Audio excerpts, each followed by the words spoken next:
FSN Radio. It's all about what's next. Go to financialsurvivalnetwork.com and sign up for your free weekly newsletter. You'll also get 3 free reports. The Financial Survival Network. It's all about what's next. Welcome, and you are listening to and watching the Financial Survival Network. I'm Kerry Lutz, and we're recording this on Thursday. You're probably going to see it on Friday, July 3rd. Really happy to have with us again Henry Weingarten. Henry, you are Managing Director of the Astrologers Fund. We talked a while back. You made a number of calls, as by your own reckoning, about 80% correct. So we're now, as Yogi Berra would say, we're at a fork in the road. And as Yogi says, when you come to a fork in the road, take it. So what is the market fork here, Henry? All right. Well, the thing is this. It's a question of risk and reward. If you look at the economy in the U.S., month to month, it's looking very good. If you look at it from a year-to-year basis, it's obviously in great difficulty. Our forecasts for this year were for a down move in the beginning of the year, February, March, which we got more than we expected. But again, we're expecting the same thing in August. So there are many, many reasons to be very cautious in July and August. Most of the market professionals I know are raising cash, writing calls, buying puts, being very defensive for the next 2 weeks. Our target close, which is similar to many analysts, is about 3067 on the S&P. As we're talking now, it's about 3100 and change. So there's very little upside on an intermediate term basis. So the risk is there significantly. And as they listen to this, I would definitely take profits or at least put stops in. I know you like gold, and I do too. We had that drop that we were forecasting. We're very, especially in silver. We managed to get some silver at 1180. But when we hit the fall and when we hit the winter, it's going to be certainly 1,800 and probably 2,000, perhaps more, especially if inflation hits, which eventually it will, and especially if the dollar drops, which it may or may not. So the risk is for another month or two in gold and silver, but you definitely want to have some if you don't. And certainly from September through December, we'll have a big rally in both of those. Okay, so here's a question for you, Henry. And I do respect your opinion in these matters because you've been pretty much right here. Gold and silver. So gold has the advantage, well, it's the first mover. It's the king of currencies, if you will, and the king of money. There's a difference, but don't hold me to the difference between money and currency. I know the difference, but opportunity-wise, we got a gold to silver ratio bordering on 100. Mm-hmm. And really, it was only higher a couple of months ago when the price of silver crashed and the price of gold went down a little bit, but came back. So what do you buy here if you've got your choice? If I'm Joe Sixpack, I got $5,000 cash. Okay. And I know this is coming. Gold, silver. Okay. Well, the issue is the following. We have to remember that silver is also an economic metal. So if you believe we have a V-shaped recovery, then you immediately want to get into silver. If you think that it's going to be a long, drawn out, uneven, unequal growth, then you'll wait a little bit. I believe silver will do very well September, October. It will be okay here. We're hoping for a little pullback in both before we buy again. But I would say on a 6-month basis, silver probably would outperform. But on a short-term basis, it may not. If the markets go way down in August, and there's a very high probability of that for many, many reasons we can discuss besides astrology, then silver will drop again. You'll have a better opportunity to buy. So It depends on your time frame, if it's short, intermediate, or long-term. Yeah, well, assuming if you're buying physical, you're longer term, right? And absolutely. Or if you're buying stocks, because there are some good stocks out there as well. So what about August? You're predicting a major market breakdown? High risk? No, we're only saying 8 to 10%. So we certainly think we're going to see 2,900, 2,850 on the S&Ps. We were short. We moved several times from 3,150 in the S&Ps, from 26,000 Dow, and drop 1,000, 2,000 points easily. Now, we have the same view in the winter, February, March, and it went down a lot further than we thought. It's possible we'll be correct and the market will go further. Then there's tremendous risk there. But certainly, there's a high likelihood it's going to go down because, with the exception of a few companies, most of them are not going to do well. Now, the other thing is this. We have 4 sectors we like, and we've changed one of the sectors. When we spoke before, we said we like mining, precious metals, did well. We liked healthcare, did well. We like entertainment, did well. And we like technology, did well. Going forward, we're substituting, and we'll say why in a moment, we're substituting the healthcare and instead safety and security. Unfortunately, you know why. Yeah, I live in Florida, so I know all about it. Now, with healthcare, if the Democrats come in some way, a lot of those companies, especially biotechs, will not do as well. So there's a tremendous risk. We like to take as little as risk as possible. So we're downgrading to some extent the healthcare stocks and substituting security and safety. Now, if you want to be really conservative, you can always buy things like water utilities, corporate bonds that are AA, et cetera. So it depends. But you want to be in the next 2 weeks. Think about it. What did you want to be in the market in February? Were you happy what happened in March and April? If you were really happy and didn't bother you at all, then don't listen to the word I'm saying.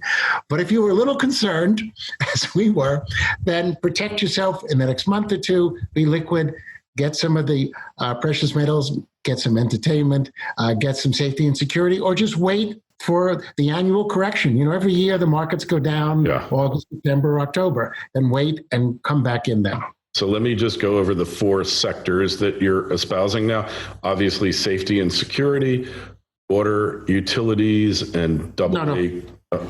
Right, that's an area. But the 4 big areas are, as you said, primarily entertainment, precious metals, some technology, and safety and security. Some tech. So when we talk about tech, we talking big tech? We talking Fang Stocks, Amazon? Actually, we're not. We think Fang Stocks are overdone, and they may be hit in August too. Think about this.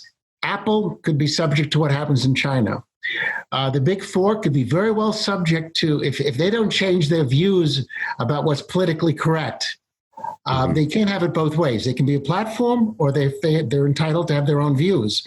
But you can't have immunity, have your own views at the same time. So, and you know what's happening in Europe as well. So they're going to be subject. Now, intermediate, long term, I think they're fine. Short term, I think they're under risk here. Okay, precious metals, and that applies both to holding physical precious metal in your hand, because it's not real unless you can hold it. Obviously, although ETFs, et cetera, can be really great trading vehicles. But if you think you own gold, forget it. And we're talking mining stocks as well? Yes, preferably production or near production. We like a lot of the very speculative stuff, but there's no reason for the speculative stuff right now. So you basically want to have production or pre-production. So, or royalties. Royalties do nice things. Oh, I love, to me, the royalty business in precious metals, and I've worked with them before, because you get all the benefits of being a miner with none of the burdens. And you can diversify. Like one company I loved it when it was $4 after the crash. I should have bought some more of it, but I didn't. Was Sandstorm Gold. It was at $4. Actually, it was down to 3 something, but you couldn't. That was catching a falling knife. You couldn't get it at that price. $4. It hit 9 recently. I haven't followed the daily machinations of it, but it's a beautiful thing. They have 188 royalty properties, streams, and they just sit back and people send them money in gold every day. Mm-hmm. Yeah, it's a beautiful thing. Yeah, there's no question. And there's a bunch of them. We like the much higher risk ones that can be 5 to 10 times. But then they may not go up. Even in the royalty metals. Yeah. There are But it depends on your risk reward. If you're doing it for the safety, though, you don't play that. You play the more intermediate ones you mentioned. But getting a Sandstorm or Franco-Nevada, whatever, on a pullback. Absolutely. Or Wheaton Precious Metals. Yeah, Wheaton, of course. Eagle, any of the big boys on a pullback are worth it. Or some of the very baby ones, like there's one GZZ, which is a very baby one that's maybe 50 cents and so forth. These, a bunch of them. But again, you have to do your risk tolerance. You definitely want to own some gold or silver, and certainly in December, you're going to be very happy. Whether you buy it now, wait a month or two, which is what we're doing before we add. You're going to be very happy in December, almost guaranteed, as much of a guarantee as I can give you. I couldn't agree with you more. It reminds me of 2009 and 2010, this market. The gold's behaving exactly the same way. And the lead analyst for Kitco, and I understand he's talking his book to some extent, but that doesn't, he calls it up and he calls it down. His prediction last year was that gold would close out the year at $1,550 the ounce. He was a little above at $1,515. It's $35 high, which is pretty darn good, only a couple percent. This year, and he surprised me with this call. I don't know why, but he surprised me with it. 1911 is his call. Whether he's right or wrong, I don't know, but it's interesting. Yeah, the other thing is almost all the big houses have targets of close to 2,000 up. Goldman Sachs, their 3, 6, and 12-month targets are 1,800, 1,900, and 2,000. And all the big houses are very similar. They have targets between 1,800 and 2,000 for this next 3 to 6 months. So when you have a lot of the big boys doing it as well as the individuals, it's very different. Let me talk a little bit about August, though. Besides the astrology, there are a couple of reasons to be concerned. First of all, you're going to get the results of the last 3 months. It comes out July 30th, what the GDP is. It's certainly not going to look good. That's number one. Number two, you're going to have Joe Biden giving his vice presidential pick, which I don't think is, for some people, they'll be very happy. Other people will not be happy. You also have a number of other reports coming out. We have the earnings reports, which start in the middle of July. They are good. The second half ones are never very good. And there's several other reasons. We're giving a talk on July 15th, a webinar, which we'll be posting, and we'll be giving all the reasons. But there are a number of possibilities, all of which could be negative surprises. Almost none of them can be positive surprises. So August is going to be a rough time, plus no one's around. You have volatility above 30, and you can have some very wide situations. So if you don't want to sell in May and go away, or sell in July and go away, you have to have a strong stomach. Okay. So, interesting thing here. So everybody's been in lockdown mode, and normally this trading week on Wall Street, and I use Wall Street in quotes because Wall Street is really just a stage setting. Now, no trading takes place there. And it's like they got the guy that rings the bell, and then I think they've got a bunch of actors on the floor because there are no physical markets for securities anymore. Let's face it, it's all electronic. And I'm digressing. But my point is that July 4th week, generally, seasonally, is an extremely low volume setup. Not this week. The volume's been higher. And I wonder if it's Robin Hood kids in their parents' basements driving up the volume. Is it high frequency traders, or is there something going on that we don't understand yet? Well, I think the volatility is the reason. Any given day, I can choose to be very optimistic or very pessimistic, depending which news I want to focus on. And if I can show something, when I first started the markets, I was given a lesson. And that this is how Wall Street works. They focus on one thing and one thing only, and they ignore everything. But I learned something else, and that is they also are like this. Yeah, blinders, right? So effectively, if tomorrow there were an 8:30 report that could be horrible, I could be buying the market like crazy till 4:00 today, because it doesn't matter. And then tomorrow it all changes. So again, are we focusing on the month to month? And by the way, the month to month comparisons will not be so good in August as they were obviously in May, June, and will be partially July. Now July won't be so good because of all the lockdowns. So the month to month is not going to be as good. And the year to year is certainly not good. So if you want to focus, no matter who wins the election, 2021 is a tough year.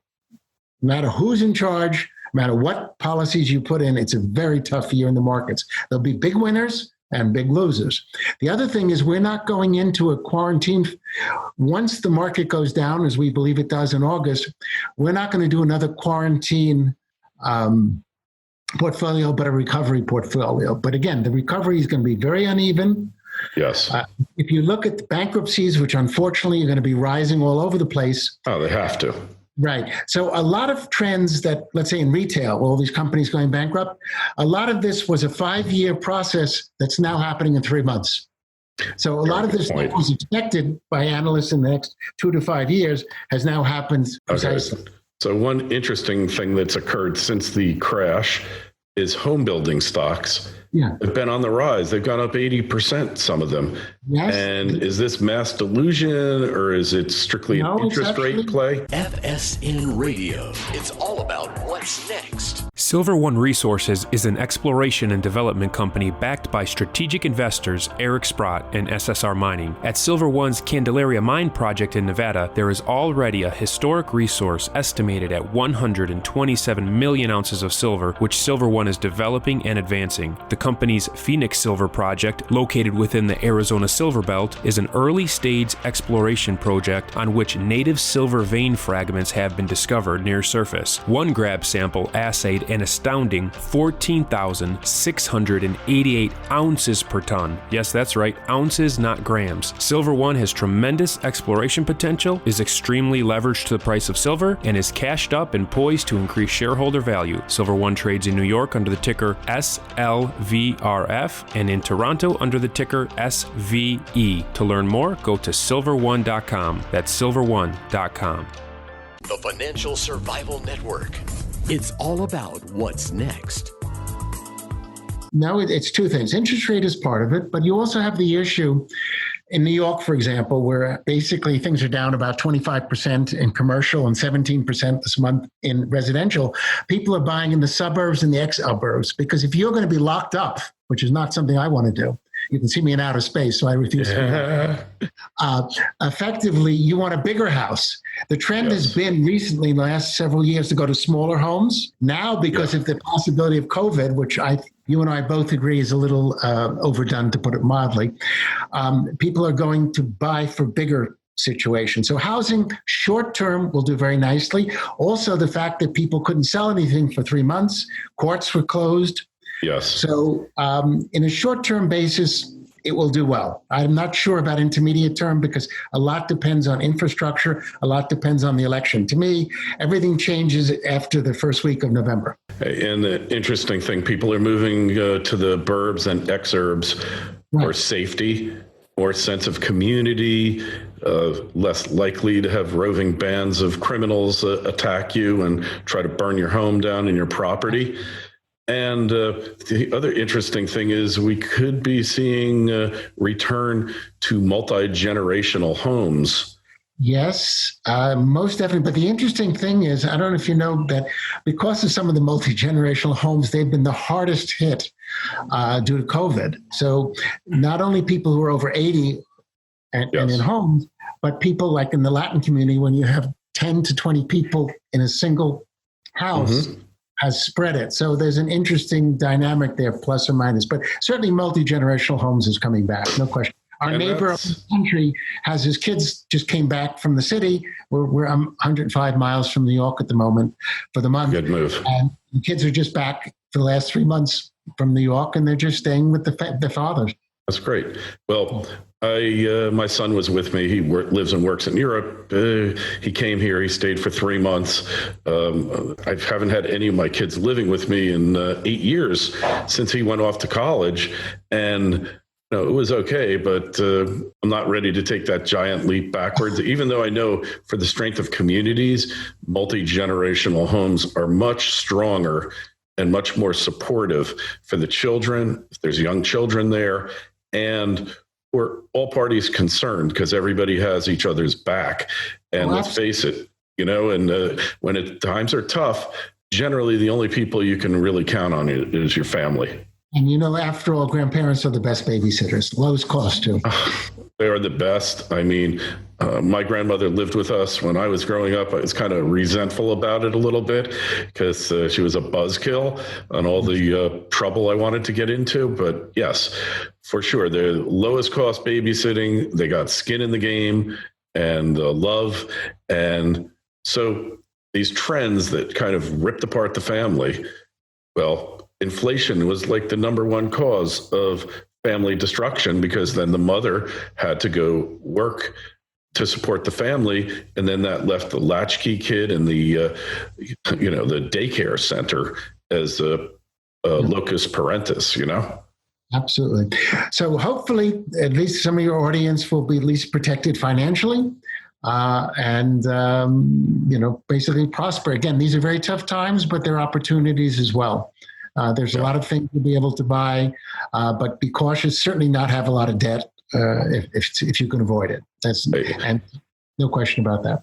One thing I just want to point out to you from a global perspective, and it's being hushed up. The mainstream media hasn't covered one single story on it. I'm going to be doing a special segment in a little while about it, and that is Three Gorges Dam in China. All right, it's in danger of collapsing. This is from the hydrologist who helped do the initial feasibility study. We've got massive flooding in China. Originally, they said the dam will sustain a 10,000-year flood. Then they said 1,000. Then they said 100. And the latest was, hey, if there's flooding, you're on your own. We don't think the dam can contain it. At the very least, I think that the water is going to go above the dam and overwhelm it. At the worst, it could. It's got all these problems, Henry, from its initial construction. Last year and this year, China has many, many problems, and I'm not quite happy with the way they're dealing with it at the moment. But politically and economically, China is under tremendous stress. Yes. No question about it. And it appears, we know from history that every time China has had a cataclysm, dynasty changes. And the communist is just another dynasty when you get down to it. Plain and simple, just with different rules than patrilineage, which you had with the emperors. So this is something to keep an eye on, and if it could happen in July or August. The flooding is, like I said, they had bridges that were built 400 years ago that have been knocked down by the floods. So that means it's a 400-year flood, and it could be 1,000-year. Yeah. Very interesting comment. Thank you. We'll take a look at that. Yeah, I'll send you a link to my my little blurb on it. I've analyzed it, and as they say, danger and opportunity. We'll just have to see what happens. Henry, we want to find out more about you. Your website, where's the best place to connect with you? Two things. One is afund.com, afund.com. And on July 15th, we'll be posting our mid-year forecast in detail. It's like 40 pages of information, well-packed. And I think it's worth catching. But you don't have to catch it live. It will be on YouTube afterwards. Right. Henry, research. Excellent. Hey, Henry, appreciate you coming on. Any questions or comments out there? Well, obviously, if you're watching it on YouTube, please put the comments up, and we answer most of them. You can email us, kl@kerrylutz.com, and that's kl@kerrylutz.com. Let us know what you think. Henry was pretty straight on for when we talked to him last time. You think he'll be right this time? And go to the website, financialsurvivalnetwork.com. Take a look at our site and sign up for a free newsletter. Henry, a pleasure. We'll talk to you again real soon. After August, we'll certainly be happy to do so. FSN Radio. It's all about what's next. Go to financialsurvivalnetwork.com and sign up for your free weekly newsletter. You'll also get 3 free reports. The Financial Survival Network. It's all about what's next.